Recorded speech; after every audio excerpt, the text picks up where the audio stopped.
Hey everybody, this is Brandon Gaudin, former voice for the Georgia Tech Yellow Jackets, and you're listening to Basketball Conference, the ACC Football Podcast. Go Jackets, go ACC.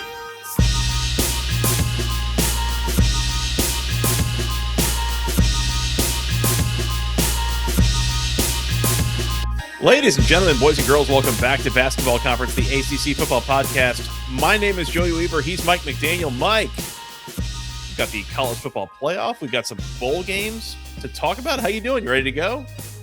Good. Yeah. Ready to go. It's late. Good. It's late. We're recording.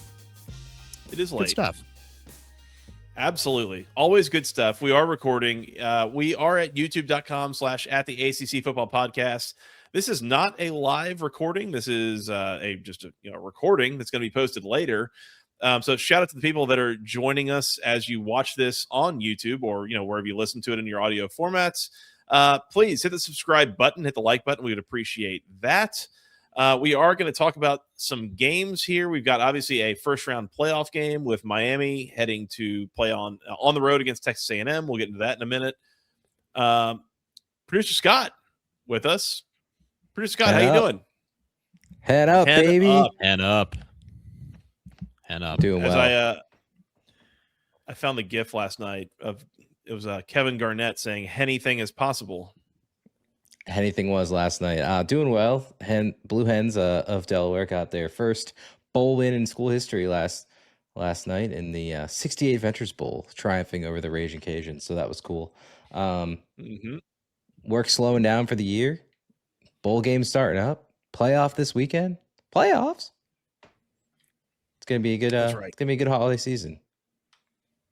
Yeah, I was listening to something a different podcast a couple of hours ago, and they said something like, "Oh yeah, like on Friday, we've got the first round playoff game that Friday night," and I was like, "Oh, that's tomorrow." Wow. Somehow that just hadn't really fully struck me yet. So. We record this Thursday evening, late in the evening on the East Coast. It will be posted, I would assume, on Friday. It will hopefully be posted on Friday, but we'll find out. Yes, we I'll are. post it. Thank you, Scott. You're the best. Producer says yes. Yeah, we are going to talk about. We've got a Friday bowl game. It's the Gasparilla Bowl with the NC State Wolfpack. We've got Miami playing on Saturday in the first round of the playoff, and then we've got Louisville playing in the Boca Raton Bush's Beans Bowl, something like that. I think it's the Bush's Boca Raton Bowl of beans, which Correct. you can get in. You get in free if you bring a can of beans. So if you're down there in Boca Raton, Florida, take a can of Bush beans at the game. You get in free. Which, yeah. I have an aunt and uncle who, up until like a year ago, massive Louisville fans. They for the longest time they were in Louisville, season ticket holders. They were living in Fort Myers, like pretty close by. They would have easily gotten into this game for free, except they moved back to Louisville like a year ago. So I just think it's really funny that it says the tickets are as low as $49. A can of Bush beans is not $49. I don't know, man. Inflation. Yeah. Supply chain.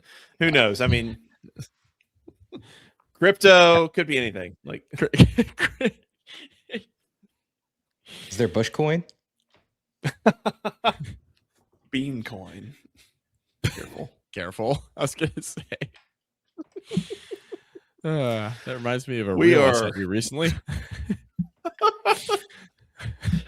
We are 3.5 minutes into this recording, and we are a little bit off the rails. We'll leave that alone. Yep.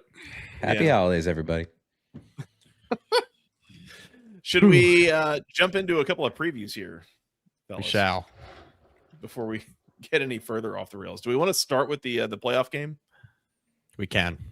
Sure. Before we jump into the preview, if you guys want to live chat with us, we started Discord. Links in the chat. Yeah. Join the Discord. We've got general chats. We've got team-specific threads. It's pretty low base right now. A lot of you listening live that are live commenters have already joined, so thank you for that. It's free to join. Join the community. We're going to be in there all off season and bowl season chatting about the games going on. There's a game day thread specific. So tomorrow during the Gasparilla Bowl tomorrow, which we'll talk about, and the rest of the games this weekend and the rest of the games this bowl season will be in the threads. So Let's chat about it. Absolutely. Go find us. The Discord link will be in the description of this show, as well as all of the other shows moving forward, both the audio and the YouTube format. Shout out to producer Scott for making this happen. Like, that was his idea, his brainchild, and it has been fantastic so far. We've got only around a dozen people in there, but it's been a lot of fun from a community building standpoint. So I know there's been a lot of people that have been long-term listeners to us. And Twitter is kind of only as ever effective as it can be from a community building standpoint. But so far, I mean, we've got Stanford, Virginia Tech, Georgia Tech. We've got fans of a lot of different places in the Discord with us. So please come join us. We'd love to have you, fans of those schools or any other from the ACC. Invite your friends. It should be a lot of fun. We're going to be doing a little bit of other, potential audio content on there as well, potentially as we get set up to do shows. So it could be another fun engagement tool, but come join us there. Discord, go find the link in the description of this episode. Yes. Yep. It's free like everything else we do. Yep. Yeah. Except for the ad reads. Those aren't free to. Those are Steven, not free. mainly. Yeah. Shout out, Steven. All right. Let's talk about a game. Noon. ABC, Saturday, September the 20th. It is the number 10 Miami Hurricanes on the road, taking on the number 7 Texas A&M Aggies at Kyle Field. Miami, a 3.5-point road underdog here. Total is 48.5. A lot of interesting angles to this game. We talked about it before, Mike, a little bit of, I feel like these teams are fairly similar. Yeah. Good defensively, quarterbacks that are pretty hot and cold. Some very capable skill talent on the offenses, generally good in the trenches. This feels like a good matchup. The one thing that I wonder about here, well, before I get to that, what is your initial take here, Mike, on this matchup in this game? Yeah, I'm in agreement. Very similar teams. It makes it a difficult game to handicap. Mm-hmm. But let me start with this. I'd like to congratulate Mario Craver, Texas A&M wide receiver, on inking a contract extension that makes him the highest paid wide receiver in Texas A&M history, according to Pete Nakos at On3. Can we stop this shit with like tweeting it like this? I hate it too. I'm like, I know you're getting paid, but why? Can we stop like pretending this is like a collectively bargained thing? I mean, we're like 3 days removed from everyone being mad that it was, such and such receiver has re-signed with USC. And now in less than a week, we've gone from player re-signs to highest paid player in team history. Tell me the money, Pete. Tell me the money. How much? We've lost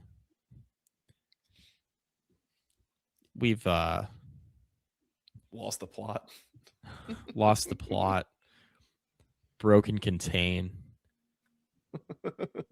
This is all so stupid. Anyway. Yep. I have a story, right? How Miami can upset Texas A&M that's publishing to Sports Illustrated, probably by the time you guys are listening to this, that I've worked on.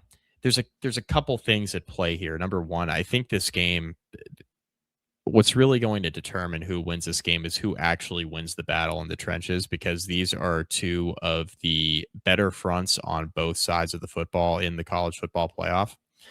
Mm-hmm. Texas A&M has 41 sacks on the season. That's the highest mark in college football. No team has more. Miami's offensive line is, as advertised, outstanding, really good.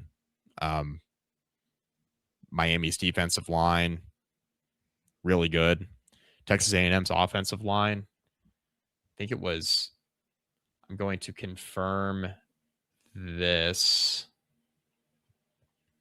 They have only allowed 34 tackles for loss this season. Texas A&M's offensive line, that's tops in the FBS. So good? It really is. I mean, every game is won and lost in the trenches. I think everybody's talking about like the JMU Oregon game right? And how on paper James Madison is just going to get dogged up front. We'll find out if that's going to end up being true or not. But I think on paper, that's looking like it's probably going to be the case. Here, it's a matter of which team is going to be able to kind of impose their will, which is why I think this game could be a low scoring slugfest, or it could also just be like a high scoring points bonanza, right? Depending on how you look at it, especially when you look at the explosiveness of these two offenses as well. So there's a lot of things at play here, right? And I think we're going to find out really quickly, is Miami's rushing defense, which has been one of the best in college football this year, is it a function of who they've played, or are they actually that good? Because, buddy, this A&M rushing attack is damn good. They average almost 200 yards per game. They have a top 25, top 30 offense on the ground. And they have a quarterback that is an extra hat in the run game that makes things really, really difficult, especially when plays break down. So, yeah, there are a lot of angles to this for sure. Yeah. No, and that's, I mean, that's one of the key, I think, handicapping aspects of this game is the quarterback play on both sides. Because to your point, Mike, on the A&M side, you've got Marcel Reed, who a little bit of a wild card in the passing game. I mean, he can make some throws. He can make some terrible decisions. You kind of don't really know what you're going to get one way or the other there. Yep. But certainly will add something in the run game. And I'm going down and thinking through all the teams that Miami has played so far this year. I mean, when they played SMU won that game. And I don't know that Kevin Jennings was really the run threat in that game that he has been, because he wasn't healthy. Right. They played Florida State, where, Tommy Castellanos was a run threat, but they held the Noles to 7 points basically in the first 3+ quarters of that game. I think that was a late comeback situation that made it look close. But I don't know if Miami has seen an offense so far this year that is this complete from at least ability for the quarterback to hurt you in the run game and also in the pass game. So that's maybe worth considering. The other thing I would throw out there is that Texas A&M, let's not forget, they had the win week 3 at Notre Dame. This is for the record, this is the Commander in Chief's trophy game between Miami, Notre Dame, and Texas A&M this year, where these two teams both beat Notre Dame. But the list of teams that A&M beat in the SEC, if I'm not mistaken, was roughly the bottom 7 teams in the league. I mean, they beat 4 SEC teams that aren't going to a bowl game, I think, by my count. That's Auburn, Florida, Arkansas, and South Carolina. Which Joey, by the same token, I mentioned the thing about Miami's defense. We're going to find out if that was a function of their schedule. We're also going to find out if Texas A&M's FBS leading 41 sacks was a function of their schedule. You know what I mean? Right. Exactly. Works both ways. I mean, you can, to that point, it absolutely works both ways when you're assessing that A&M had a pretty easy SEC schedule and Miami had an ACC schedule, right? Yep. If we're all being honest, that's what it is. So I don't know. I have questions. The quarterback battle to me is very interesting. Obviously, you've got the Marcel Reed, who is a little bit less experienced, adds a little bit more in the run game, a little bit more of a wild card in the passing game. Then you've got Carson Beck, more experienced, honestly has not done his best work in the biggest games of his career, even going back to his time at Georgia. But the very evenly matched situation here. I'm gonna lean towards just taking the points with Miami and thinking that they at least keep this close. They could potentially win this game. It is not lost on me the head coaching battle here. I think in a close game, I would substantially rather have Mike Elko than Mario Cristobal here. Important point. Yeah, important point. For the record. But yeah, I don't know. This should be a lot of fun. And I think, as we said before, this is probably the single best TV show game of the first round in terms of just even if you have no rooting interest, this should be a fun game to watch and an interesting chess match to a certain degree. This is a really good, I think, test too, by the way. We came into the year saying that Miami had to get better on defense, and Corey Heatherman has done a really good job as their defensive coordinator. This is prove it time for them because they've got the horses on defense. Can you get them organized, and can you put together a full 60 minutes? Maybe find a way to turn this into a low-scoring kind of slog. I think this A&M offense can be stopped, but you've got to be on your game to do it. Yeah, I mean, the thing I can't shake, and it's because they've been so disciplined all year, is like Miami going to be disciplined in the biggest game we've seen them play in literal years. Can they be relied upon in that scenario as a program? And that's separate because we've seen them play in big games like minus Mario Cristobal. That's separate from the Mario Cristobal of it all, which is the whole game management piece of it. Yeah. They are good enough to win this game for sure. They can win this football game.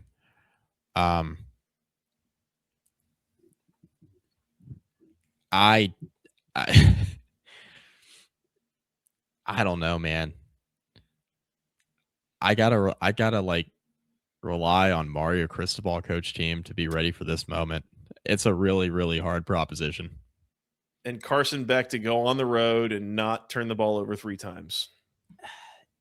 He's got 10 interceptions this year, and 6 of them came in the 2 losses. You know what I mean? Like he's been really good until he hasn't been. Yeah. So I think I'm going to go with A&M. I think I'm taking A&M. Lamb. I'm just going to lay them. I think close competitive game. The thing I just keep coming back to is I feel like the teams are so evenly matched. I think they're evenly matched up front. I think they both have good defenses. I think A&M's defense has done a little bit worse of a job giving up explosives, especially in the running game, right? Miami's got obviously some backs that can do some damage. So that's not lost on me. But the thing I keep coming back to is if all things are equal, Marcel Reed is a game breaker, right? Like he has shown the ability to turn games upside down. Mm-hmm. And I think he makes a play or two with his legs in this game. Maybe it's designed run. Maybe it's not. Maybe it's just when the play breaks down, he just makes something happen. That's an element that I cannot rely on with Miami, with explosive as their offense has been, right? That's something I cannot rely on Carson Beck to do, right? My questions about Carson Beck are you going to take care of the football? And yeah, Marcel Reed has those questions too. Like he'll throw it to the wrong team for sure. Mm-hmm. But from a play breaking down, extra hat in the running game, Miami's got to play disciplined 4 quarters of football defensively, which they've done for the most part this year. But can they do it on the road on a stage like this? I don't know, man. I'll believe it when I see it. So I'm just going to lay him with A&M. And I don't feel great about it by any stretch. And I don't know how this game is going to go, by the way. Like I mentioned this, but like the total being 48.5, no idea. Not a clue. You lean under with the defenses, but you can see this getting like pointsy too with the explosiveness of the 2 offenses as well. And both defenses will allow an explosive play here and there. And it doesn't take a whole lot of that to get to a game where both teams are in the upper 20s and you've gone over. I realize that, 2 teams with good defenses in the playoffs, we want to all go under. Let me check the weather in College Station because it was really nice here today. Yeah, it's going to be 76 and sunny on Saturday. Yeah, that'll be fun. So, that's the really good conditions. So I think I kind of lean over here from a total standpoint. But I'm with you. I don't feel strongly enough either way. I feel like if one of these teams is +2 in turnovers, they're going to win the game. And that could be either one of them as far as I'm concerned. It could. Yeah, it could. Yep. If it's 3-1 or something by the end of the game, like, yeah, that's going to be a winner. So I'm going to take Miami in the points to keep it close, if not win the game. Entirely possible. And here's the other thing I'll say, Mike, while we're talking about this. if I think about the full list of 12 teams in the playoff and who is actually able to go like run the gauntlet and win the whole thing, I kind of think both of these teams are in that group. Mm-hmm. And maybe even more so than like the 6 seed Ole Miss, probably more than the 8 or 9 seed Oklahoma and Alabama. Like, Yeah, whoever comes out of this game, I like their chances better than any of those 3 teams. I do too, because I've seen more consistency out of both units, offense and defense, right? More complementary football on a consistent basis than I've seen out of Oklahoma, whose defense is excellent. That's offense goes through stretches where they absolutely suck. Alabama's offense, which of late, last month, Ty Simpson has looked incredibly ordinary. When he was looking outstanding, that offense was a lot of trouble to stop, right? Defenses were having a lot of issues. And then Ole Miss has got their own different scenario with really talented team, but off-field just chaos. So I'm in total agreement with you. Like, Elko's a good coach, very talented team. Cristobal's a good coach for as much shit as we give him. Very talented team. And both these teams are capable of playing complementary football. I have a feeling this is the best. I have a feeling this is the best game we see this weekend. I have a feeling. For sure. Yeah. The Oklahoma-Alabama game's a rematch. Could that be good? Sure.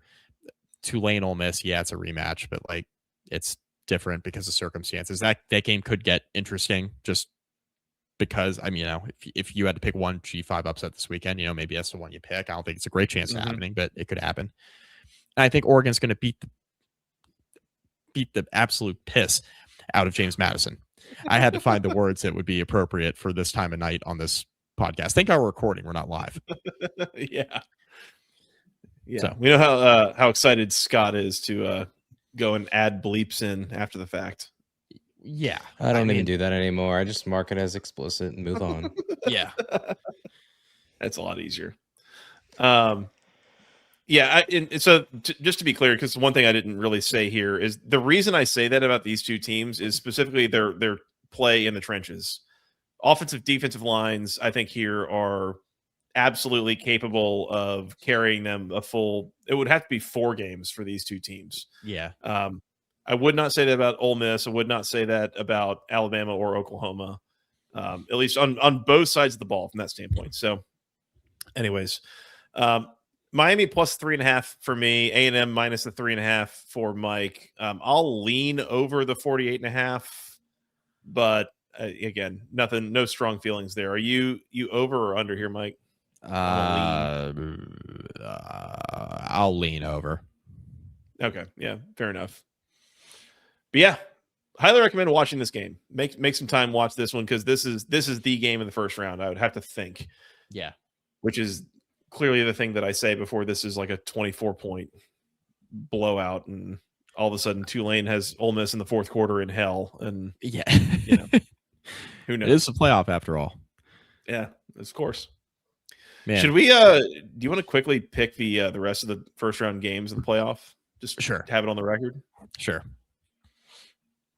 Friday night, 8:00, ABC, Alabama, number 9 Alabama at number 8 Oklahoma. Oklahoma, a 1.5-point favorite. Oklahoma won this game the first time. Was that in Tuscaloosa, I think? That was in Tuscaloosa. Give me Alabama to win that game. Hard to beat the same team. How many times have we said it? Hard to beat the same team twice, especially recently. And what's the line? Sooners Oklahoma minus 1.5. Yeah. Bama. Yeah.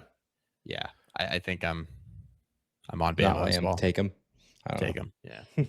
Oklahoma's offense has been awful, like awful, and them winning that game the first time was like, I think they got like a punt return for a touchdown and also like a defensive touchdown or something to score 24 points, basically.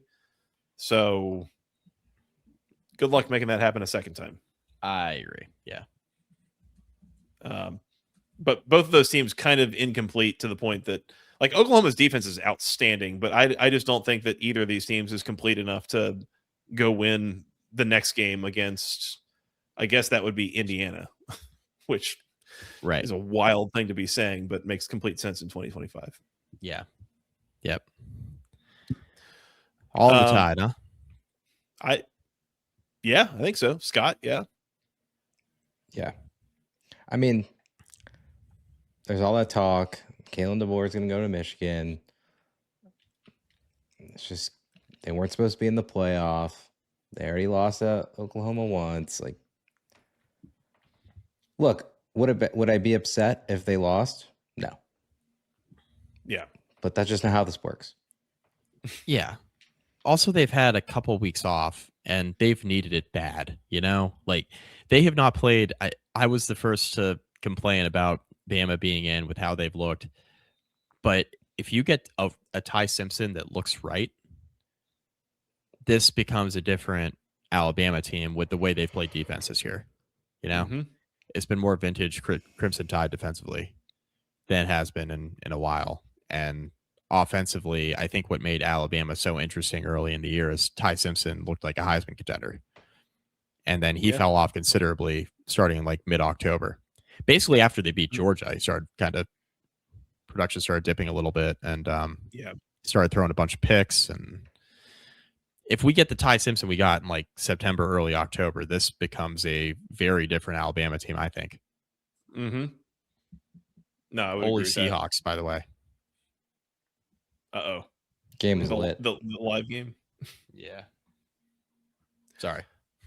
Oh, crap. That's the other thing I forgot to mention about Texas A&M, by the way. Colin Klein, their offensive coordinator, is leaving to go be the head coach at his alma mater, Kansas State. Coaching this game, but potentially distracted. Just so that we mentioned it. Yep. Several coaches and or staffs are distracted and or absent, unfortunately. In this entire playoff. Which brings us to Oxford, where the soon-to-be coachless number 11 Tulane Green Wave are taking on the soon-to-be coachless number 6 Ole Miss Rebels. I think they've all figured out their new coach by now. But yeah, just coaching transitions left and right in this playoff. Ole Miss a 17.5 point favorite here against the Green Wave. There's a little piece of me that kind of wants to take the points with the Green Wave, not because I think they've got any remote shot of winning this game, but just who's calling the plays for Ole Miss's offense? And is that going to be as remotely smooth as it has been under Lane? It is Charlie Weiss, who not junior, right? Junior, not pushing 70 and 400-pound Charlie Weiss were his son. How did he make it this long? Relax. I got a really funny story about Charlie Weiss for another day. The Discord. Is it relevant? It's relevant to the comment you just made about being 400 pounds. Okay. Fair enough. Charlie Weiss Jr. is back, but he's not usually he was the offensive coordinator all year, but Lane was the play caller. So what's that going to look like? Yeah. And that's one of the things, I don't know that you can really quantify the quote unquote magic of being a play caller. There's just a sense of feel that a person has to have. And you can be running the same offense and the same formations and the same plays and the same checks and all that stuff. But it's just different when there's a different guy in there who's making the calls. So I think that's worth considering here. This is going to be dumb. Give me Tulane in the 17.5. John Summerall still on the sideline for Tulane in this game. Yep. He's a defensive guy. I'm guessing they're going to be playing with their hair on fire. I think both these teams might be playing with their hair on fire for different reasons. But let's just say that Tulane keeps this. This might be specifically a 17-point game. But give me the Green Wave. Yeah, give me the Green Wave. Again, you're playing a team twice in a year. I know Ole Miss won by 1 million the first time. I feel like not having your head coach and having an interim is going to play a factor in a game like this. Mm-hmm. But maybe not. We'll find out. I need to go look up one more thing, and I'm not going to bring it up right now. I'm going to bring it up later. Okay. That's a little tease for you.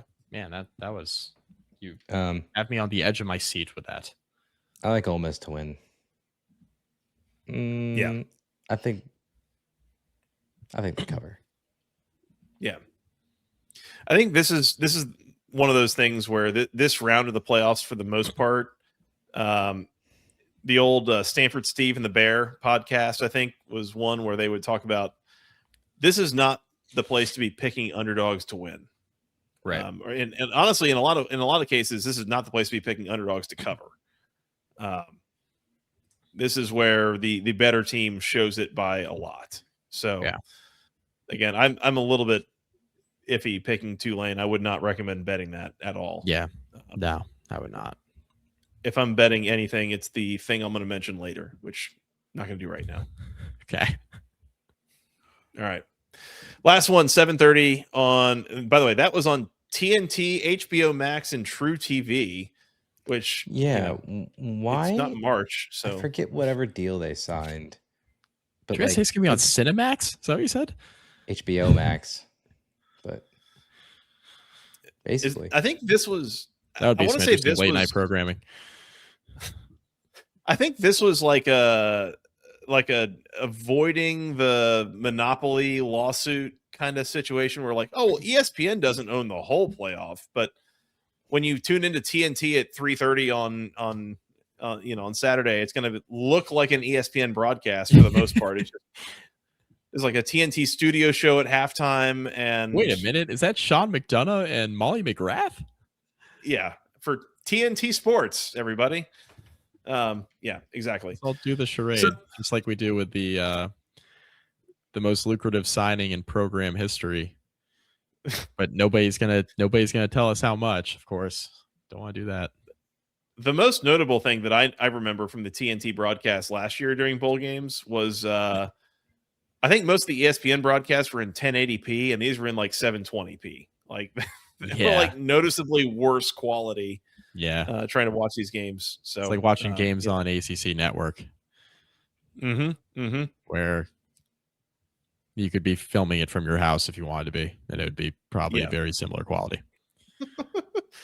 Watch it on Facebook, streamed off some guy's phone, probably. Yeah. All right, last one, 7:30 on TNT, HBO Max, and True TV. The number 5 Oregon Ducks hosting the number 12 James Madison Dukes. Oregon, a 20.5-point favorite, total 47.5. By the way, we told you when Louisville beat James Madison, kind of struggled with him, but beat him earlier this year. It's like, that's a playoff aspirational James Madison team. Well, here we are, Mike. We were right. Never early. Or never wrong, just early. That's what I'm trying to say. Never early. I was going to say we were very early, actually. Yeah, very early.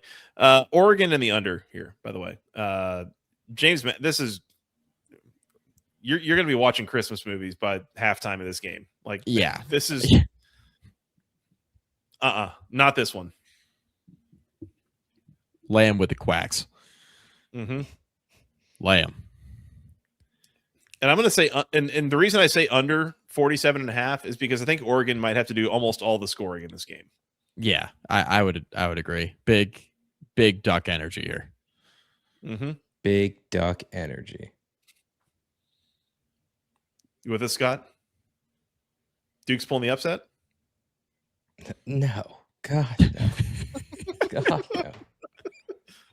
Just want to make sure you're still alive. Hey, biggest win for James Madison. A, making the playoff. B, their Twitter has been on a heater lately, making fun of Notre Dame and acting. I saw the one, there was I think. Yeah, JMU Fox Sports. Yeah. Yeah. Fox Sports posted a graphic today that was like talent rankings, and it was number of 5-star prospects on the roster, and Oregon has like 8, and James Madison has 0. And then it was like 4-star prospects, and Oregon has like 39, and James Madison has like 4. And then it was like other. Oregon has like 38, and James Madison has like 68. It was like, if only they had considered the other category. James Madison got him beat here. Yeah. Stuff like that has been very funny. Yeah. Shout out to the Dukes. Good luck. It's going to be a tough night for PFT commenter, I think.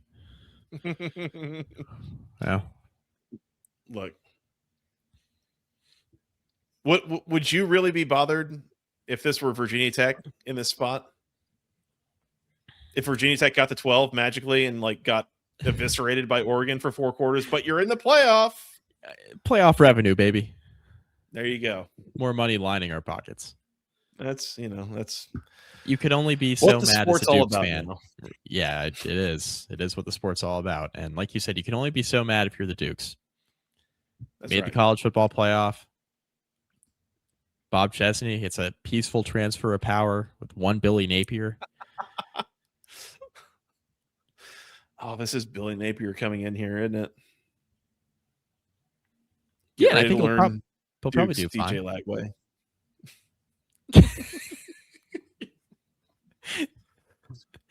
The possibility nobody's thinking about.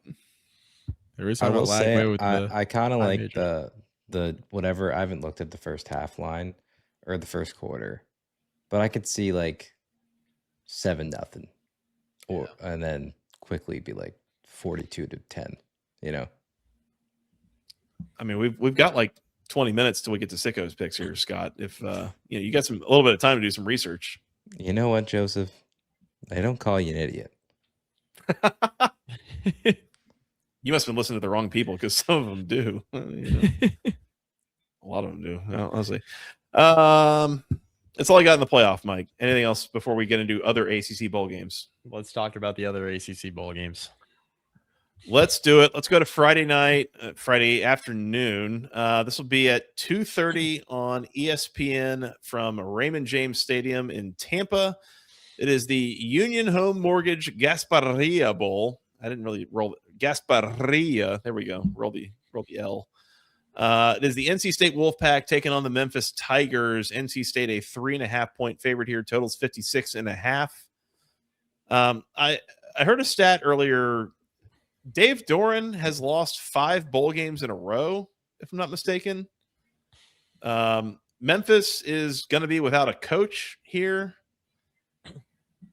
I don't know. Like, you tell me Charles Huff ain't going to coach the bowl game? What?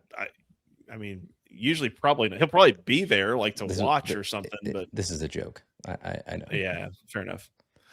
Okay, you say that. I hear people sometimes say like, "Wait, is he going to coach? Like, is James Franklin going to coach against Virginia in Charlottesville?" Like, no. Look, I'm not the biggest ball knower, but I at least know that amount of ball. Okay, fair enough. Fair enough. If you know what's going to happen here, Mike, good luck to you. I would not touch this with a 10-foot pole from a betting standpoint. Lamb with the team. Oh. Okay, Under, I'm sorry to interrupt. 56.5. Hell yeah, let's just lock some stuff up. You know what? Double barrel. Hell yeah. Let's go. Let's go. Double barrel. What the hell? Look, you want to play the under in a Memphis game? Have at it. It's all buddy. yours, not me. Buddy, interim coach, all that good stuff. Do you remember the last time that Memphis got a stop on defense? Neither do I. That team does not play defense ever. Alternatively, NC State's offense. Which, at this moment, as we record, what are we, like 13 hours before the game, something like that? We're just assuming that CJ Bailey's playing in this game, right? Hollywood Smothers is not. Like, there's some pieces. Probably not. Yeah. Yeah. We'll get to that in a little bit. Assuming no Hollywood Smothers, potential for no CJ Bailey. I don't know, man. I have fun.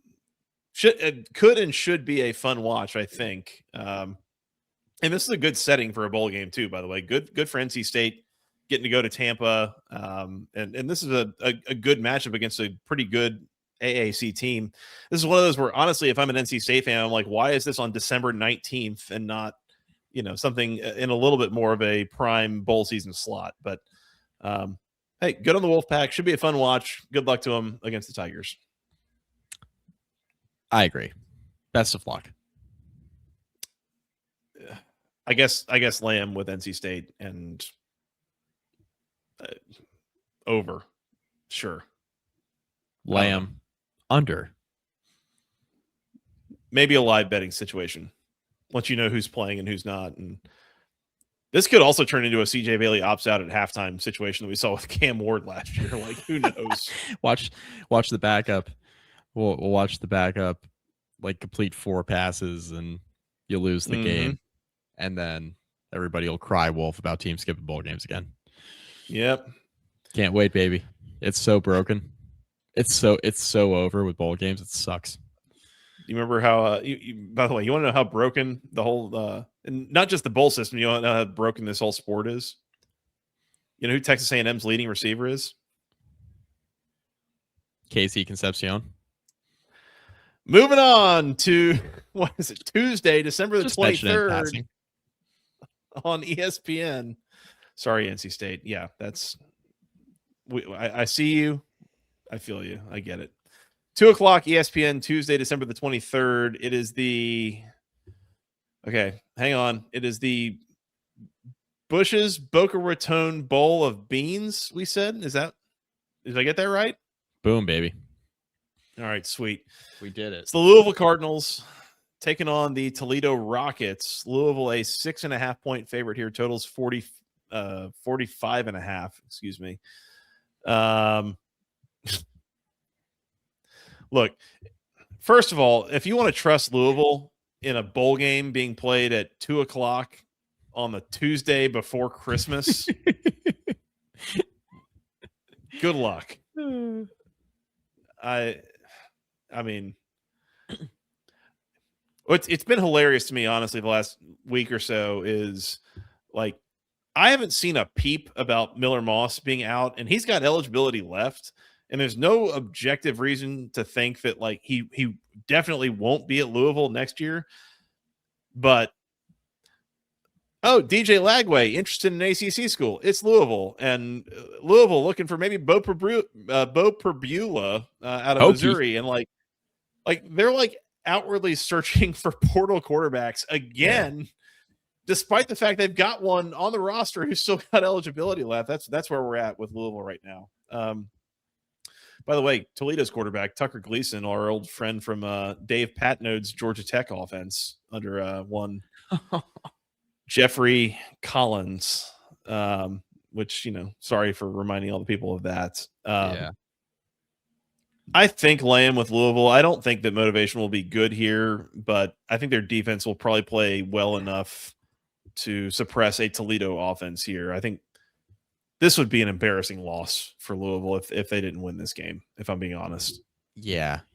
I'm with you. I'm going to lay them, but I am also not feeling particularly good about it, mostly because they're only a 6.5 point favorite against Toledo. Rockets have had a fine year, but come on. Yeah. Like, get real. Also, if you're on Toledo, you're probably on the under 45.5 in like a normal everybody's playing scenario. But in a normal everybody's playing scenario, Louisville's probably laying closer to 10, maybe more. So yeah. Well, I was gonna say I don't, even in this potentially depleted roster situation, I don't see Toledo scoring more than 28 points here or something like. Yeah. To your point, Mike, if you think that they cover, or certainly if you think that they win, it's probably a lower scoring kind of situation. I don't see the Rockets going up and down the field on Louisville in this game. One thing I will say from a handicapping standpoint, and something that worth considering, I don't know how many people know this, is Louisville, for being in the northern part of Kentucky, has a very healthy recruiting connection in Florida. And has historically had a lot of players that have come out of Florida. So guys playing in Boca Raton, you might have some family there, guys looking to, play well, show out, like that kind of thing. Worth considering a Louisville team if you're wondering how motivated they will or will not be. Lamar Jackson, Teddy Bridgewater, Devontae Parker, they've had a lot of guys come out of South Florida over the years. I think that was a Howard Schnellenberger thing from long ago, that he kind of set up that pipeline. And even especially like Charlie Strong was a big proponent of said pipeline. So anyways, that's a Louisville history minute for you? The history we didn't know we needed. The history you didn't need that I've just given to you anyways. Welcome to the show. It was beautiful. We got recruiting ground coverage. We got old coaches thrown into the mix. We had Howard Schnellenberger. A Howard Schnellenberger reference. All while you're wearing that Christmas hat. That's right. That almost fits on my head. That's for the people watching on the YouTube. That resembles something that I already mentioned to you that we're not going to mention again. Yeah. That's for the Discord. Yeah, that is. Yeah. If you want to find out what we're joking about, go find the Discord. Mike, we got a few other newsy items to get into. Should we work on getting towards those? Let's move on to the news. Breaking news. Before we can do that, we got to remind the people this show brought to you by section103.com. It is. We're at the 46-minute mark after midnight, so it is what it is. Yeah, it's been a week. We're like a week till Christmas. I'm so tired. We got playoff games on Cinemax, you said earlier. You did not say that. I pronounced that one right. Yeah. I pronounced that one right. Section103.com, the internet's premier place for all things wonderful Clemson apparel, it turns out. Go find it all, section103.com. They've got polos, they've got t-shirts, they've got hats. Everything looks fantastic. It is officially licensed, official word marks, all the proper colors. They've got some local references as well. They've got a Howard's Rock shirt. They've got a Clemson blue cheese shirt. Still waiting on somebody to explain that one to me. If you've got it, please send it to me. I would appreciate that. Go find it all. Section103.com. Use promo code GOACC at checkout for 10% off your first order. Clemson, Georgia Tech, Kennesaw State, Georgia Southern, LSU, South Florida. Lots of different schools showing up on section103.com. That's because the quality is so good. They are so soft. They feel fantastic. They last. Highly recommended. Go find it all. One more time, section103.com. Use promo code GOACC at checkout for 10% off your first order. I'm going to say this here, by the way, because I know that my brother-in-law is not going to be listening, but I had an order show up today from Section 103 in time for Christmas. I think by the time you're listening to this, you might be a little bit too late, but I went and bought Section 103 for my brother-in-law for Christmas. Oh, did you? Highly recommended doing that. Yeah, it's good gift material. It's fantastic. They might even like such a Feliz Bobby Dodge shirt like the one I'm wearing. So go find it there. The fact your brother-in-law doesn't listen to this podcast and my brother-in-law is producing it, there are levels to this shit. Levels to it. So what I was going to say was I didn't get my brother-in-law Section 103 for Christmas. He's right here. Sorry, Mike. Why not? It's okay. We decided, mostly because we decided that we're just buying the kids gifts. Smart. Scott and I will drink bourbon and watch them open gifts. They'll be fine. Have you guys done the same thing? Hawaii Bowl.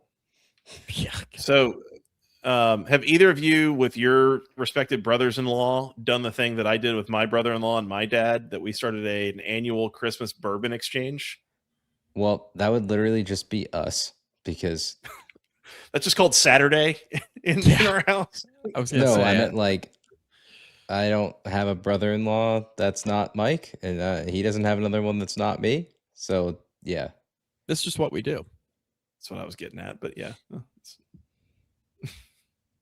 Yeah. Fair enough.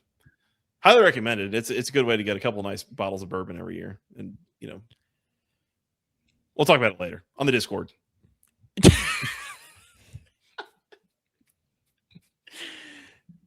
that going to the Sickos channel? It might. You never know. All right. Newsy stuff. Things that we haven't really hit on this show. I'm pretty sure we haven't hit on this yet.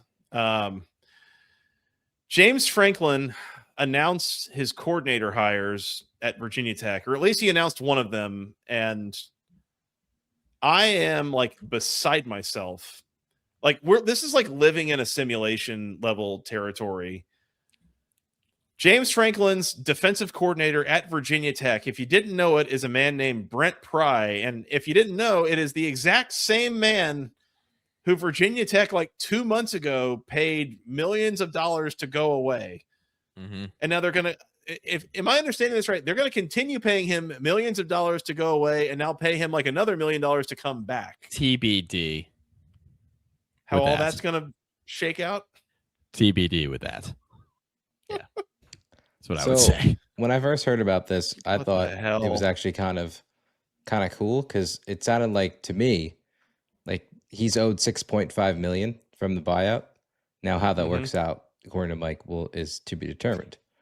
But from what I first understood, I was like, that's a free defensive coordinator. Let's go spend the rest of the money somewhere else because that $6.5 million is already earmarked and like planned for in a separate budget, I'm assuming. I don't know. I mean, it's really not that surprising. And when you think about it, like he was gonna probably hire him if he went to any other school. It's just weird because of the situation. Yeah.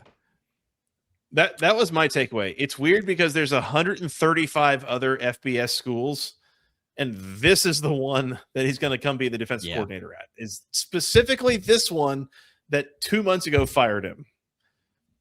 And like, would I want Brent Pry as my defensive coordinator at XYZ school? Hell yeah, I would. Like, good defensive mind, good recruiter. Like, I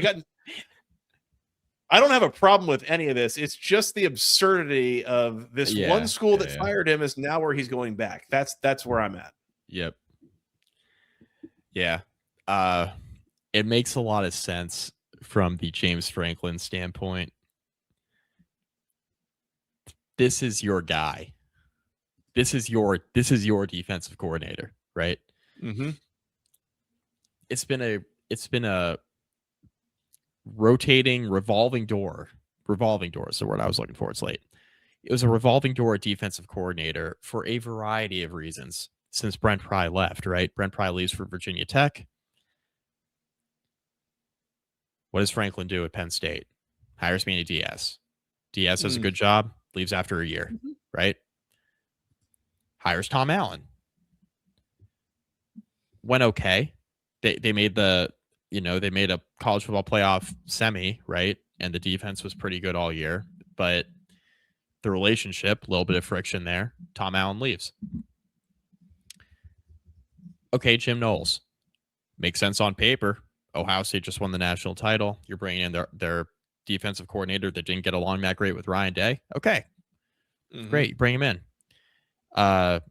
Offense looked mid. Defense gave up a bunch of points. Jim Knowles was part of the reason you just got fired. So if you're Brent Pry, you're like, I need somebody who I know is probably going to stick around for a little bit. And I think Brent Pry's your guy. Makes a lot of sense. Yeah. He can recruit. He knows Virginia Tech. He knows a lot of the roster. He reestablished relationships in Virginia from a recruiting standpoint. All those people still like him. The donors still really like Brent Pry. It wasn't a ugly exit by any means. It just didn't work out. Brent Pry's probably wishing he had the kind of NIL bag that James Franklin just got, but one of you is James Franklin and one of you is not, right? So that's just kind of how the cookie crumbles. Pry's got no ego. Obviously, he doesn't have an ego, right?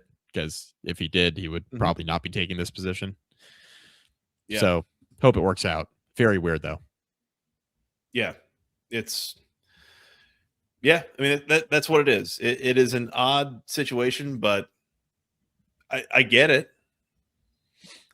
So just kind of a funny thing, the way this all works out. And again, like, oh, now Brent Pry gets his former employer to negotiate with his new employer on how much buyout they're going to pay. And that turns out that's a very small meeting. There's only a few people involved.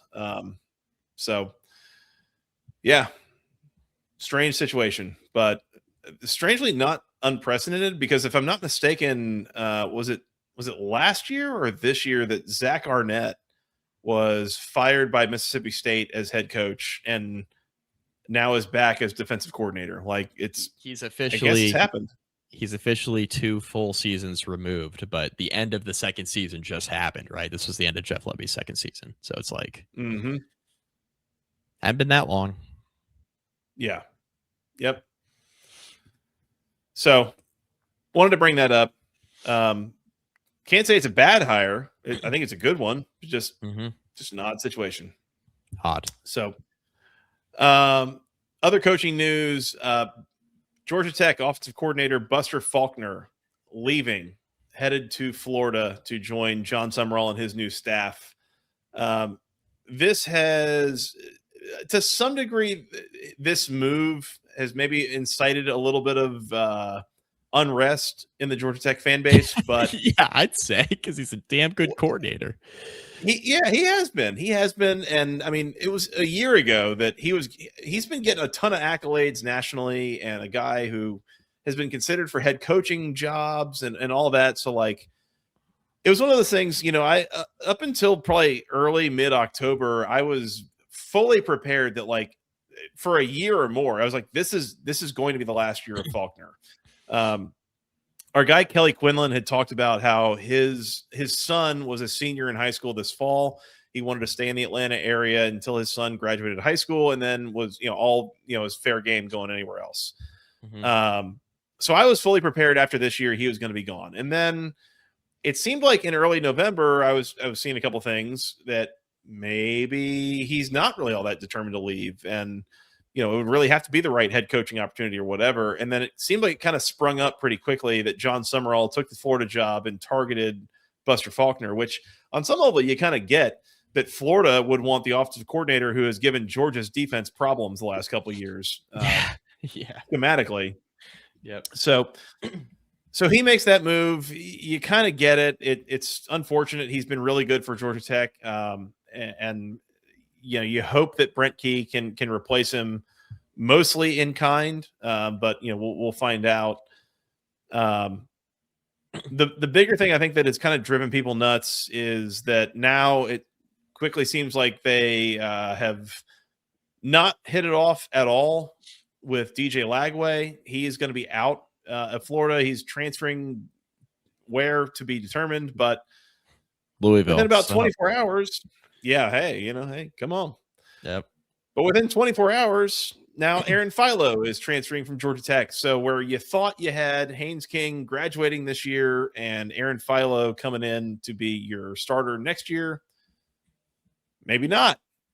Maybe he's headed to Gainesville. And so a lot of consternation in the fan base with that, because especially what we understand is that Georgia Tech was willing to offer the same amount of pay to Aaron Philo that Florida was willing to offer. And yet he says, doesn't matter. I'm going to leave and go play in the SEC and play for Buster, which is a tough pill to swallow and not great. But I guess my big takeaway here, I think if there was ever any doubt, this officially closes what I would consider like Act 1 of Brent Key at Georgia Tech. This has been 3 years where he hired Buster Faulkner. They brought in Haynes King. They built it up. They had a pretty good year. They, got into November as like playoff contenders, like had a good thing. Now you've lost your coordinator. By the way, your offensive line coach is going to Nebraska. You've got other staff kind of scattering. You've got a bunch of seniors graduating. So like this was kind of a peak moment, and now it's going to drop down a little bit, and we're going to have to see what Act 2 looks like starting next year. Go get either a quarterback out of the portal, or can you develop one? Who's your offensive coordinator going to be? Like, can you rebuild your staff to a certain degree? All that. So that's kind of the way that I think about this. And as much as everyone thinks a lot of Key, I think, and what, you look at the trajectory that they've been on the last couple of years, they've won more games and built it out of the absolute pit of despair that Jeff Collins had them in a few years ago, all that stuff. Like, it all looks good, but we're 3 years in. So the real trick now is, can you sustain it and rebuild it and keep it going? So we will see. Yeah, this next hire is a really important one at offensive coordinator for Key, right? Agree. For all the reasons you just mentioned, right? I mean, kind of unprecedented offensive success when you think about it. I mean, this was a situation where Georgia Tech was kind of trying to find a real identity offensively post Paul Johnson option offense. Like they've been searching for it, right? They've been searching.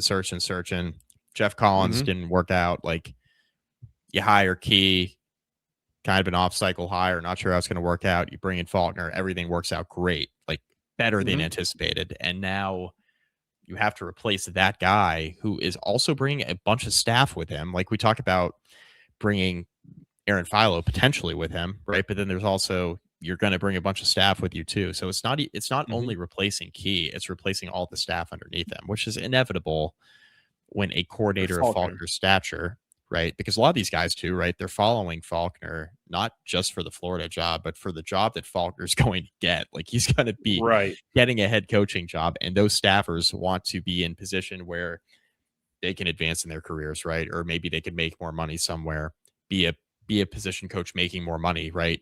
Be a coordinator under Faulkner when he's the head coach. That's why these guys are following Faulkner around. Plus you have an opportunity to join John Summerall, right? And if Faulkner leaves for a head coaching job, maybe you have opportunity to move up on his staff. So I get it. I do get it. Like I get the jump because of the future of Faulkner. I get why a bunch of people are leaving. And I don't even think it's necessarily a loyalty thing to Brent Key or lack thereof. I think it's more of like, we see where Faulkner's going and there's opportunity for us to kind of grow with him. Right. I think that's the case for a lot of the position coaches. Now, who's Key going to hire? I have no idea. Right. Is the offensive coordinator going to be better than what you just had with Faulkner? I think that would probably be a little unrealistic given what he's been the last few years. Now, can you still get a guy that's good, solid? It's not a major step back. Of course you can. Like Georgia Tech's spending enough in NIL and spending enough on their staff under Key, and they had the ad investment in Key, right? That came with the contract extension he just signed. There's going to be enough there to hire a good offensive coordinator to replace Faulkner. I think it's, from Key's standpoint, it's a matter of just not having this coordinator hire flop, which he's done a pretty good job hiring his coaching staffs, right? So like, I think Georgia Tech fans should be cautiously optimistic given his short but successful hiring history that he's going to get this one right. But it's a very important hire. And then position coaches are also, all that more important, right? Because you're replacing so many guys, affects recruiting. We talk about the on-field stuff all the time, but the recruiting's a big part of it too. Yep. I don't know if you saw, I think it was late last week. I don't know if you saw who they fairly publicly brought in for an interview for offensive coordinator. I did not. Recently fired head coach of the Raiders, Chip Kelly, was brought in. So he interviewed for that job, and sure, I realized that I would be a little surprised if that happens. I think some of that might be, I don't know, call it posturing or something, like, there's a certain sense of legitimacy I think that you kind of show about yourself if Chip Kelly is interested in your coordinator job. I saw some people that were like, absolutely not, don't want that guy, he can't recruit, like all that. First of all, I don't know how much your coordinators are expected to recruit in this day and age in college football. And by the way, recruiting in general, importance of, building relationships, I think, is at least a little bit diminished in the age of how much can we pay guys. Yeah. And then on the other end of that, if you think that Chip Kelly is still running the 2010 Oregon offense, the blur or whatever, like, I would invite you to go watch what he ran at Ohio State last year, what he ran with the Eagles and with the 49ers in the NFL. Like, it is a more matured, like semi-normal looking, somewhat run heavy game, which on that level makes sense that Brent Key might be interested in him, because that's what Brent Key wants to do, I think, is run the ball. As he would tell you. So Chip Kelly's one of those guys who like only knows football, but like wouldn't be. I didn't mean that. That came out horribly. I didn't. All I meant was I think you nailed it. Like I meant from like a lifestyle standpoint, not like the guy's a fucking idiot. Yeah. So like, that guy came out worse than I wanted to. But what I'm saying is, like, he's had so many of these jobs, right? He's head coaching, offensive coordinator, college, very successful. Obviously, head coaching stint in college, successful. Head coaching with the Eagles. It wasn't a total disaster. It flamed out at the end, but it wasn't a like total disaster. You know, the OC role with the Raiders, it's like, okay, they're horrible. That wasn't really your fault. That was just kind of like, you know, you were kind of left holding the bag. Okay. At what point is it too much for the Raiders? I said head coach, by the way. Yeah, it's fine. Pete Carroll's a head coach. I don't get that either. Buddy, you're 75. Hang it up. All right, do something else. Same with Belichick. Same with all these people. Yeah, go golf. What are you guys doing? Freaking trillionaires. You can play Pebble whenever you want. Like, what are we doing? Chip Kelly's got to be 60, right? Hold on. I just had his Wikipedia up. Close to it. Close to it. 62. Yeah. 62. Like, what are we doing, Chip? You don't have to do this. You don't have to go be the OC. Nothing against Georgia Tech, Joey, but like, you don't have to go be the OC at Georgia Tech. There's nothing left to prove. No, yeah. 1,000%. Like, or anywhere. Why are you the OC for the Raiders this year? Like, go play golf. That's what I'm saying. You just won the natty. Like, okay, congrats on the bag you just secured with the Raiders, but like, now you're fired. You could have just stayed at Ohio State, and they would have probably kept you around for a while. Yeah. We'll see. We'll see where that ends up. I'm sure there are other coordinator hires that we need to talk about. They're not coming to my mind right now, and we're an hour and 6 minutes into the show, Mike. If last thing I have actually that is related to assistants, and this might be like an ongoing situation, is, and that's probably a strong term for what I'm actually getting at here, is Syracuse defensive coordinator Elijah Robinson was demoted by Fran Brown, I think, to defensive line coach. They're going to find a new DC. Then there were rumors that E-Rob was going to be hired by LSU to join Lane Kiffin's staff. But now I'm seeing a lot of back and forth that like that might not be true. It hasn't really been announced. So it seems like it's up in the air. To the bigger point here, probably Fran Brown dumped most of his staff after this year, which seems a little extreme. A year where things were going really, really well, and then your quarterback had a season-ending injury and everything went to hell in a handbasket. Yeah. Like, is that the coach's problem, or like, did you have a massive exhaust port situation on the roster that all of a sudden everything fell apart? That was my point too. Like, you're coaching at Syracuse also, so like you can't necessarily replenish the players as fast as they're leaving, and you're not going to build depth in a way that you can at some of these, blue bloods. Yeah. So how much of this is your coaching staff's fault? How much of this is like your fault as a head coach versus, oh yeah, we had a really talented roster. They had a really good year, and then literally all of our contributors left. Oh, and then the starting quarterback that we got from Notre Dame that transferred in, that was a pretty highly rated recruit who was playing well for us early in the season, blew out his Achilles like before the calendar turned to October. Okay. In the process of beating Clemson in Death Valley. Right. Maybe that's why you went whatever it was, 2-10, 3-9, whatever it ended up being. Yeah. So we'll see what Fran ends up doing there with the coaching staff. I haven't seen a ton of updates, but keep me honest. Let me know in the Discord if what I'm missing here, if there's been announcements on who is joining that staff. Scott, I just thought of something. For Fran Brown next year, we need a shower sound. I'm not talking like a like running water. I'm talking like running water. Yeah. Oh, for the okay. Thanks for clarifying, Mike. Just making sure everybody's on the same page. It's late. Just want to make sure. Oh my Lord. Yeah. Well, yeah. No, like I said, no. Thank you for clarifying. I appreciate that. Yep. All right. Somebody's got to do it. So, yeah. Okay. We got some other questionable sounds. Okay, it's not like completely out of the realm of possibility. Not that I can think of any, but right, there's probably one or two if I had to think. Right, correct. All right. Transfer portal announcements mentioned Aaron Philo back up for Georgia Tech, who is the presumed starter for next year. Hylowood Smothers for NC State is in the portal. Sure, there will be some more. We'll add to that list as we go on. Just wanted to bring those up. That's all I've got, I think, Mike, on this episode. Is there anything else that we need to do or talk about before we get out of here? Goodness. I don't care. I'm Sickos. Oh, yes.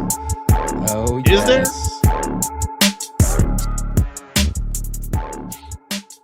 Santa Scott's Sickos been waiting here. for this. Yeah, he's been waiting for it. Okay, gents. Went 1-3, but that one, baby. The hens. Head up. Also, I would have got the Army Navy second quarter under 9.5 at the plus money if that freaking Army drive would have ended 2 plays sooner instead of ending in the second quarter. So otherwise, on second quarter I think I've got 3 lined up. Now, Mike, I did have a go back for last week. So I know I tracked myself at 1-3. You had the Xbox Bowl. That game is ongoing, I believe, right now. What did you have in the Xbox Bowl? Oh, God, I don't remember. Holy hell. Hold on. Missouri State lost by 6. I know you picked Missouri State. I don't remember. Okay. Were they dogs? I forget. Where is it? Hang on. Is that not in here somewhere? I can tell you, I actually had Arkansas State minus 1.5. Bang. Hey, there you That's go. a winner. That's a winner. That's a winner. We're home. Game just went final. I went 3-1 on Sickos. Let's go. There we My go. only loss was Boise plus 9.5, and man, there were more people in this podcast that were at that game. There was nobody there. When you're wrong, you're wrong. Holy cow, was I ever? I think I was 2-1, Scott, right? We have the Celebration Bowl. You definitely won that one. You were on the Hens on the field. When the Hens won on the field last night. And I don't remember what your other pick was, Joey. But I think I had Troy minus something in a game that they lost to Jacksonville State. Yeah. Okay. I'll actually keep track of these this week. I'll write them all down. But all right, so level setting for the listeners out there. These Sickos picks are from any games happening from today, which the start of this recording was on the 18th, through Tuesday the 23rd, I believe, as we call it. So any game in there is eligible for Sickos, playoff games included. So I don't know if either of you are ready, games. But I'm ready. Well, Joey, lead us off. Well, let me do that. Don't mind if I do. Well, Scott, what time do you think you can get this show released to the people? Audio will be released no later than 2 a.m. and video will be go publish on YouTube at 7 a.m. Oh, perfect. Because at 11 a.m. in the Myrtle Beach Bowl, we've got the Kennesaw State Owls taking on the Michigan State Broncos. And hooty hoo. The Michigan State Broncos. Western Michigan State? That was not right. It is late. I need Christmas break really badly. Western Michigan Broncos. That's where we're at. Owls catching 3 in Conway. Hooty hoo, baby. What, Kennesaw State going for 11 wins this year? Give me the Owls. Jerry outright. Mack. Win the game in Conway. Sickos pick number 1. Pick number 2, you're going to see a pattern here, by the way. The old Tulane University Green Wave, I don't know if you heard about this. They're on the road at Vaught Hemingway Stadium, taking on the Ole Miss Rebels. Team total is, give me a second to do some math. Let's see, when we had 28. Oh, goodness.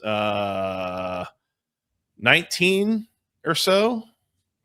Team total under for Tulane in that game.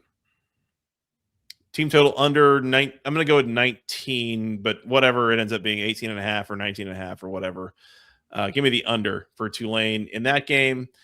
And then after that, I don't know if you heard, but the James Madison Dukes are playing the Oregon Ducks in Autzen Stadium in Oregon. Team total for James Madison is probably like 13.5. Give me the under on that as well. I don't really know what the number is on either one of them. I can't find it anywhere. I don't know why that's like a hard thing to find right now, but team total under in both of those playoff games for Tulane and James Madison. Those are my 3 Sickos picks. It's 19.5 right now for Tulane. I can't see JMU because I am in the state of Virginia. Weird laws. There, we have weird rules here. Yeah. See if we can find one real quick. Under team total for both of those for me. Bang. Beauty.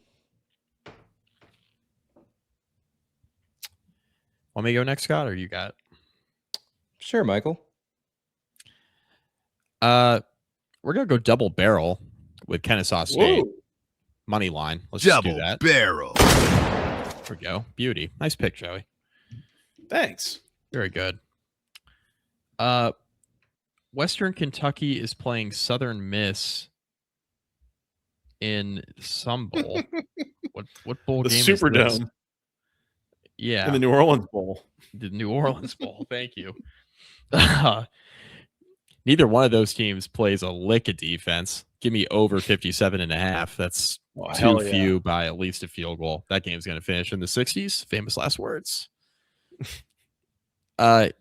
UNLV is playing Ohio, Joey. I don't know if you heard about this scandal with one Brian Smith. Yeah, he's in. I did. He's just in a smidge of trouble for drinking in his office and banging at least one undergrad. Allegedly sounds a little bit least. legally ambiguous. We'll come back to that later. I don't think it's allegedly, brother. The article I read is he admitted it, so I don't think that's alleged at all. Nah, yeah. I saw some creative legal defenses being put out by his attorney that it's like, well, I was already getting divorced anyway, so like Bet you were, buddy. Bet anyways, you were. Important handicapping.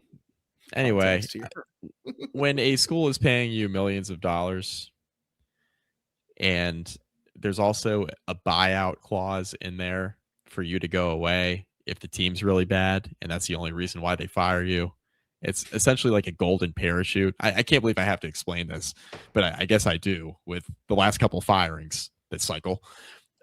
It's called a golden parachute where they pay you millions of dollars to go away and like literally just go play golf or drink, whatever. Brian Smith seems like he's into drinking.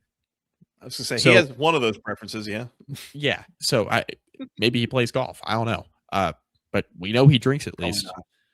Probably not. Anyway, yeah, the thing that's in your contract that says like don't sleep with people you're working with, just don't violate that. But I will say he one-ups Sharon more at least. In a good way, not a bad way. You can one-up Sharon more in a bad way as well if you want to, it turns out. Anyway, all that to say, we're laying him with UNLV. -6.5. Because, buddy, what the hell's Ohio been doing? What, they've been practicing? Clearer mind? Yeah. Give me a break. And finally... There's some reference about something about where you eat that I don't think Brian Smith ever heard, but I'll find that out later. I don't know. I know the saying if you'd like me to repeat it. Let's go to the FCS. Yes. I don't think you remember either. Let's go to the FCS, baby. Let's go to the FCS. Yes. Let's go to the FCS. I think I've done enough on this podcast from an inappropriate comment standpoint. I think we'll just go to the FCS game. Villanova's catching 2.5 against Illinois State, and there's no reason for Villanova to even be here at this point, but they continue to just win these football games. They're a 2.5-point home favorite. Scott turned me on to this one. Pause. Home dog. Home dog. Sorry, excuse me. Home dog. 2.5-point home dog. Give me Villanova on the field. They're going to the national championship. They're going to get slaughtered, but they're going to the national championship. Doesn't matter who they play next week. Hold on. Oh. Okay. Yes. First of all, good pick. Second of all, I'm staring at the FCS game before that is at 4:00 on ABC, the Brawl of the Wild. The real national championship in the FCS this year is the semifinal game. That one in particular. Yeah. To go to the national title, it is Montana State for the second time this year. And yeah, if you know anything about FCS ball, that is a banger. That's a banger. That's FCS one of the games of the weekend. Yeah. I was going to float that as potential actual game of the weekend, including all the playoff games. I was going to say, and then I was like, hold on, how the hell is this game on ABC? What else is on ABC? Oh, nope, sorry, the other two playoff games are on TNT. I forgot about that part. So yeah, watch this game on ABC instead of the other two playoff games, I think, if I'm giving it good TV to watch. ESPN doesn't want the two playoff games to go up against the NFL, but they'll happily put the FCS game on to go up against the NFL, even though the FCS game might be the best one of the weekend. So that's going to work out great for ESPN potentially, because I think a lot of people, if you know ball, like that meme, will be watching that game. If you want to go to this game at Bobcat Stadium in Bozeman, Montana, tickets as low as $654. Yeah. If that tells you anything about how big that game is. It's the Natty. It's not, but it is. It's functionally the national championship for the FCS. In comparison, if you're just chilling in Philly this weekend, you can get into Villanova, Illinois State for a whopping Andrew Jackson, $20. My oh my, that is a lot different than the other one. Yeah. Yep. Well, a lot going on in Montana these days, but $654 either way. I mean, it all spends the same. That's an entire mortgage payment in Montana. That's right. All right, my turn. Scott. Oh, go for it, Scott. Yeah. All right. So great picks, gentlemen. I had my eyes on a lot of those as well. First off, I want to go to the New Orleans Bowl. So Mike was talking about the over there. I'm on the Hilltoppers, Western Kentucky -3 over Southern Miss. I'm pretty sure Southern Miss was in one of my sickos earlier this season. They're bad. How do they have 7 wins? I don't think they're that good. Maybe because they're in Charles Huff. Blake Anderson. Oh yeah, let's go, baby. Their coach left, and it's something. So give me the Hilltoppers to cover the 3 points in the New Orleans Bowl. And then I'm also going to join Mike on his other 2 picks. UNLV -6.5 for all the reasons that Mike said. That seems like a little messed up situation. That's in the Scooters Coffee Frisco Bowl. We're going to double barrel up in the Scooters Coffee. Double barrel.